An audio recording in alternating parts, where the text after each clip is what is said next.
हिंदवी स्वराज्याचे संस्थापक छत्रपती शिवाजी महाराजांच्या जयंतीनिमित्त आज परभणीत विविध कार्यक्रम संपन्न होत आहेत।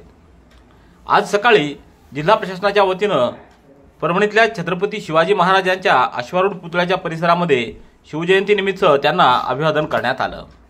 या प्रसंगी जिल्हाधिकारी रघुनाथ गावडे, पोलीस अधीक्षक रवींद्रसिंह परदेशी, अप्पर जिल्हाधिकारी डॉक्टर प्रताप काळे, निवासी उपजिल्हाधिकारी अनुराधा ढालकरी, अप्पर पोलीस अधीक्षक यशवंत काळे, उपविभागीय अधिकारी दत्तू शेवाळे, महापालिका आयुक्त तृप्ती सांडभोर, आमदार सुरेश वरपुडकर यांच्यासह शहरातील मान्यवरांची मोठ्या संख्येने उपस्थिती होती।